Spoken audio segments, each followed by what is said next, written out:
Sara baigė finansų studijas kaip geriausia kurso studentė, bet po 247 darbo paraiškos negavo atsakymo. Jos kambariokė, teisininko padėjėja, buvo atleista. Ją pakeitė už centus dirbantis dirbtinis intelektas. Ji ne vienintelė. Sveikas, Džošai! Šiandien The Infographics Show aiškiname, kaip dirbtinis intelektas šalina biuro darbuotojus. 2025 metų gegužę Darijas Amadėjus iš Anthropic įspėjo, kad dirbtinis intelektas gali sunaikinti iki pusės pradedančiųjų baltųjų apykaklių darbo vietų ir per 5 metus nedarbas gali siekti 10–20%.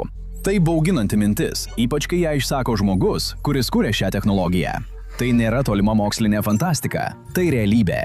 Amadėjus teigia, kad vyriausybė turėtų liautis grąžinti situaciją. Būtent galimas masinis darbo vietų naikinimas technologijų, finansų, teisės, konsultacijų ir kitose biurų profesijose, ypač pradedančiose pareigose. Kyla klausimas, ar kas nors tai sustabdys? Ford vadovas Jimas Farlis prognozavo, kad dirbtinis intelektas mažins biurų darbuotojų skaičių. Kai Fortune 500 vadovai vartoja žodžius kaip skerdynės ar tsunamis, aišku, kad vyksta pokyčiai, ką rodo ir skaičiai. Situacija dar vystosi, bet pirmieji rezultatai atveria akis.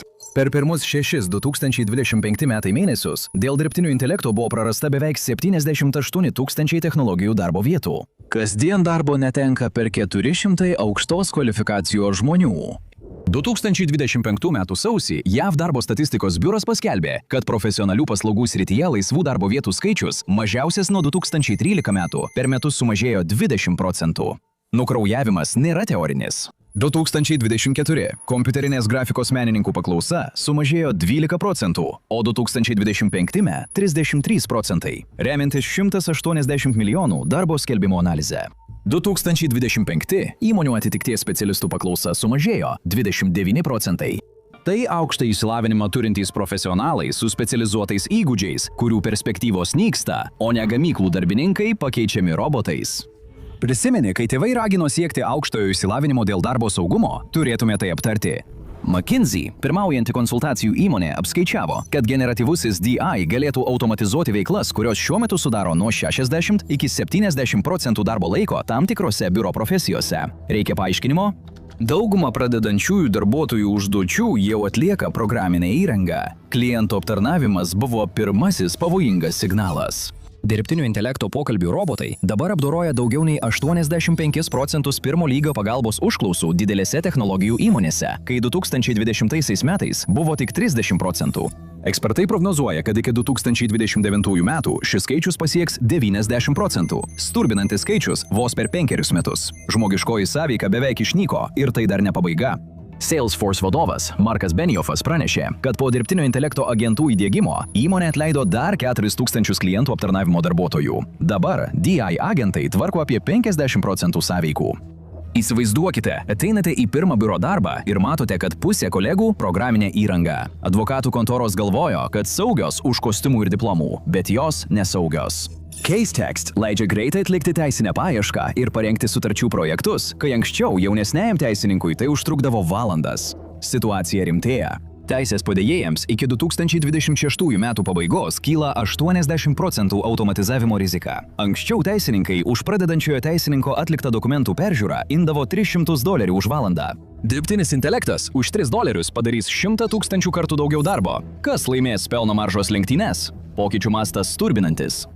Pasaulio ekonomikos forumas prognozuoja, kad iki 2027 metų dėl dirbtinio intelekto ir automatizacijos gali būti prarasta apie 83 milijonus darbo vietų.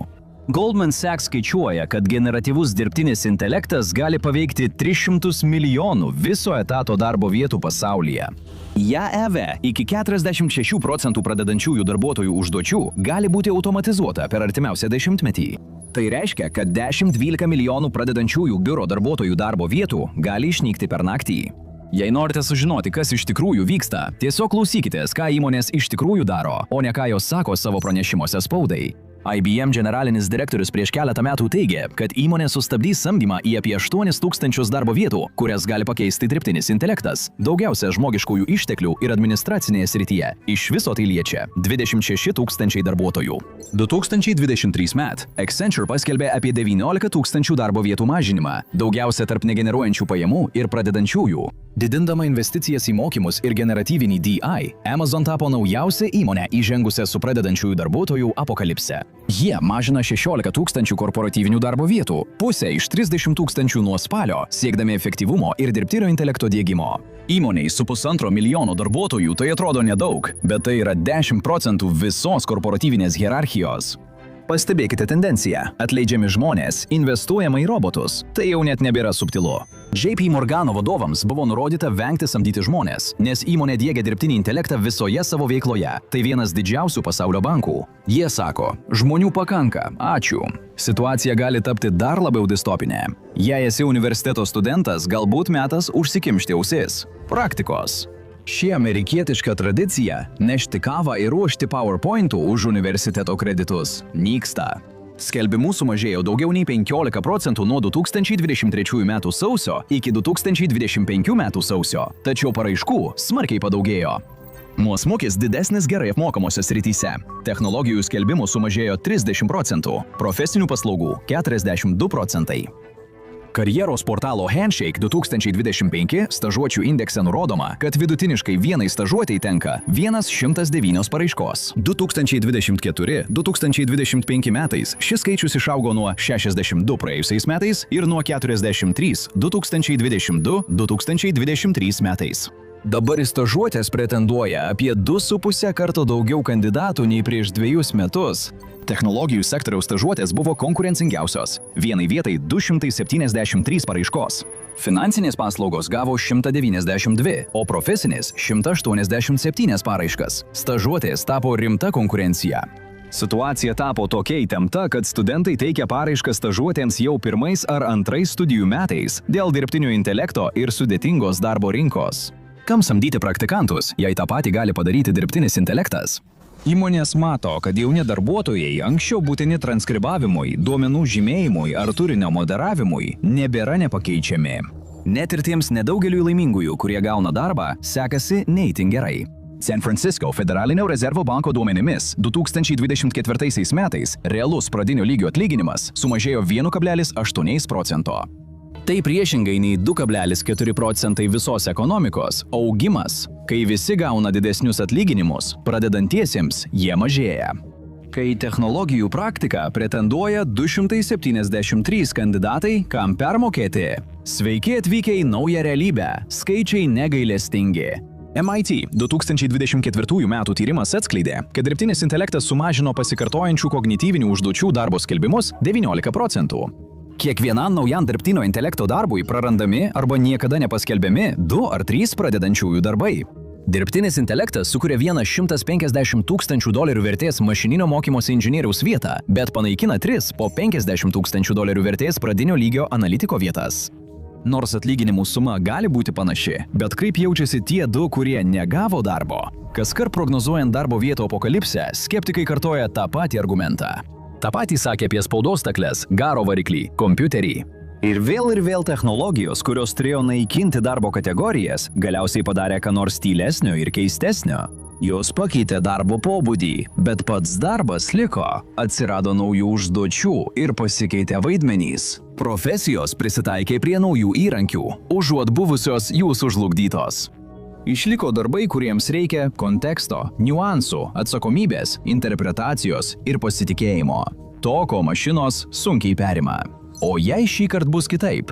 Ankstesnės automatizacijos, pavyzdžiui skaičiuoklės, padėjo žmonėms, o generatyvusis dirbtinis intelektas gali savarankiškai atlikti visą darbą, beveik be žmogaus įsikišimo.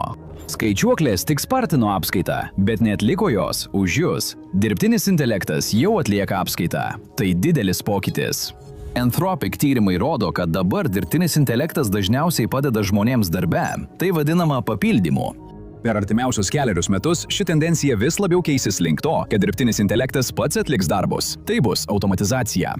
Tikėtis įtikinti vadovą neįdiegti pokalbių robotų gali greitai nepavykti.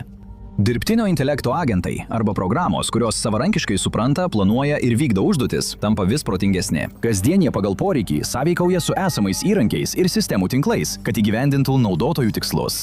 Šiems dalykams nereikia nei pertraukų į tualetą ar kavos, nei sveikatos draudimo ar veiklos vertinimo, jie tiesiog dirba.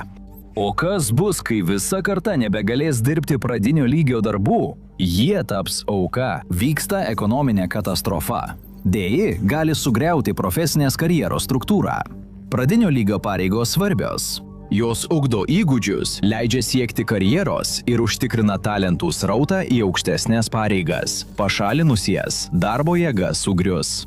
Įmonėms reikalingi patyrę vyresnieji darbuotojai su sprendimų priėmimo gebėjimais ir institucinė atmintimi. Tačiau tokie žmonės neatsiranda iš niekur. Jie pradeda kaip nervingi 22 metų jaunuoliai darantys klaidų, mokosi per praktiką ir galiausiai įgyja svarbių įgūdžių. Jei neliks jaunesniųjų pareigų, iš kur atsiras vyresnieji darbuotojai? Tai tas pats, kas panaikinti žemesnėsias lygas ir po 10 metų stebėtis, kodėl nebeturite tokio paties lygio aukščiausios lygos žaidėjų. Ekonominės pasekmės greitai plinta, todėl reikia ruoštis. Pavyzdžiui, studentų paskolų grąžinimo problema. Nuo 2025 metų gruodžio vienas iš 3 skolininkų vėluoja mokėti daugiau nei 90 dienų, o vienas iš 5 jų nebeapmoka visai. Kongreso biudžeto tarnyba perspėjo, kad tęsiantis dabartiniai tendencijai, studentų paskolų įsiskolinimas gali didėti. Mes jau stovime ant to, ką daugelis vadina nemokumo slenksčiu. Jauni žmonės sunkiai susidoroja su įsipareigojimais ir žvelgia į bedugnę. Studentams teigiama, kad išsilavinimas – investicija į ateitį. Tačiau dabar ši investicija mažina jų įsidarbinimo galimybes, nes finansų pradinio lygio pareigos automatizuojamos greičiau, nei jie spėja kandidatuoti. Nedarbo lygis 22–27 metų žmonių turinčių bent bakalauro laipsnį nuolat yra didesnis nei šalies vidurkis. Sukūrėme sistemą, kur išsilavinimas apsunkina įsidarbinimą, o universitetinės studijos tampa prabanga ir mažina galimybės rasti darbą. Tai neturėjo taip veikti, o pasekmės tik didėja. Bedarbiai absolventai neperka namų, nekuria šeimų ir nevartoja tiek, kiek prognozavo ekonomistai. Pasiėmę studentų paskolas, jie grįžta pas tėvus, atideda svarbius sprendimus ir mato, kaip tirpsta santaupos. Visa tai vyksta tuo metu, kai dirbtinis intelektas atlieka darbus, kuriems jie buvo ruošiami, tačiau yra keletas karjeros krypčių, kurios gali išlikti per šį dirbtinio intelekto baltųjų apykaklių valymą. Kol programinės įrangos inžinieriai turi pagrindo panikuoti, santechnikai ir elektrikai jaučiasi ramiai. Duomenys tai patvirtina, tėvai amatus laiko daug saugesniais nei skaitmenines profesijas. Šios profesijos laikomos atsparesnėmis dirbtiniam intelektui nei technologijų srities. Jei rinksiesi technologijas, geriau mokykis statyti duomenų centrus, o ne tik juos valdyti. Paklauskite Nvidia vadovo Jenseną Huango, kuris pasaulio ekonomikos forume sakė, kad daug darbų siūlo 6-ženklį atlyginimą. Jie atsiranda dėl nuolatinio dirbtinio intelekto duomenų centrų statybų visame pasaulyje. Tai yra dalis to, ką jis vadina didžiausiu infrastruktūros projektu, kokį žmonija kada nors yra įgyvendinusi. Jungtinėse valstijose labai trūksta 100 000 gamyklų darbininkų, statybininkų ir automobilių technikų. Tikras darbo saugumas buvo rankų darbas, kurį nuvertinome. Elektrikas, prižiūrintis serverių ūkį, turi geresnės perspektyvas nei teisininko padėjėjas, kurį pakeitė tie patys serveriai. Panikuotojai čia mato baltųjų apykaklių apokalipsę. Skeptikai kalba apie klaidingus pavojaus signalus, o realistai apie ekspertų prognozuojamą mažėjantį augimą ar nuostolius iki 2030 metų. Tačiau nedarbo lygis nesikeitė. Duomenys rodo tiek įprastą perėjimą, tiek ankstyvas didelių pokyčių stadijas, kuriame kelyje būsime po 5 metų. Ar tai bus katastrofa, ar dar vienas ekonominis perėjimas, priklauso nuo dabartinių sprendimų. Svarbu, kaip diegsime technologiją, paskirstysime naudą ir pasirūpinsime paliekamais žmonėmis. Sara vis dar ieško darbo, jau išsiuntusi 247 paraiškas, stebėdama, kaip pokalbių robotai po CV peržiūros siunčia automatinius atmetimus. Dirbtinis intelektas vis tiek perims šios darbus. Jos draugė iš profesinės mokyklos turi 3 pasiūlymus ir derasi su geriausiai mokančiu. Kas laimi naujoje ekonomikoje? Dabar? Pažiūrėkite, dirbtinis intelektas jau laimėjo, jūs to dar nematote, arba spauskite šį vaizdo įrašą.